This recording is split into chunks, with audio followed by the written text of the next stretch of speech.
ଆଜି ଆମେ ହଠାତ୍ ପ୍ଲାନ୍ ବନେଇକି ବାହାରିଗଲେ ଭୂଷୁଣ୍ଡେଶ୍ୱର ବୁଲିବା ପାଇଁ। ଏନ୍ଏଚ୍କୁ ଉଠୁ ଉଠୁ ଭାଇ ଅଟକେଇ ଦେଲେ କ'ଣ ମନ୍ଦିର ତିଆରି କରୁଛନ୍ତି ତ ଚାନ୍ଦା ମାଗିବା ପାଇଁ। ସେଠି ଚାନ୍ଦା ପତ୍ର ଦେଇକି ଆଗେଇ ଚାଲିଲୁ। ତାପରେ ଦେଖିଲା ସବୁ ବାହୁଙ୍ଗି ଧରି ଚାଲିଲୁ। ମୁଁ ଶ୍ରାବଣ ମାସ ପଳେଇ ଆସିଲା କି, କିନ୍ତୁ ନା, ସେଠି ଜାଗରରେ ବି ପାଣି ଢାଳନ୍ତି।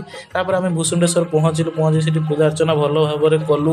ତାପରେ ଆମର ସେଠି ବ୍ୟବସ୍ଥା ବି ସବୁ ବହୁତ ଭଲ ହେଇଥିଲା। ତ ସେଠି ମେଳାଫେଳା ବୁଲିକି ଆମେ ଚନ୍ଦନେଶ୍ୱର ପଳେଇ ଗଲୁ। ଚନ୍ଦନେଶ୍ୱରରେ ସେଠି ପୂଜା କରିସାରି, ପୂଜା ତ କରିହେଲାନି ଭାଇ, ଖାଲି ଦର୍ଶନ କଲେ। ଦର୍ଶନ କରିସାରିକି ସେଠି ପୋଖରୀରେ ବି ସେଠୁ ବି ଉଠେଇକି ପାଣି ଢାଳୁଛନ୍ତି ଲୋକ।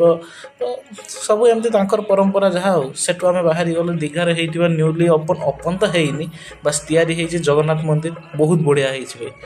ତାପରେ ଆମେ ବାହାରି ଗଲେ ଟିକେ ଢେଉସାଗର ବୁଲିବା ପାଇଁ। ଆସିଛେ ମାନେ ପାଖ ଜାଗା ସବୁ ବୁଲି ଦେଇ ପଳେଇବା ନା। ଢେଉସାଗରରେ ଟିକେ ବସିଗଲେ, ରେଷ୍ଟ ନେଲେ, କାହିଁକିନା ଏଆଡ଼େ ସବୁ ପୁରା ଟାୟାର୍ଡ଼ ହେଇଥିଲେ। ଟିକେ ବସିକି ମାନେ ସାଇଟ୍ ସିନ୍ ସବୁ ମଜା ନେଲେ। ତାପରେ ଆମେ ସନ୍ଧ୍ୟାବେଳେ ପୁଣି ଘରକୁ ରିଟର୍ଣ୍ଣ କଲେ।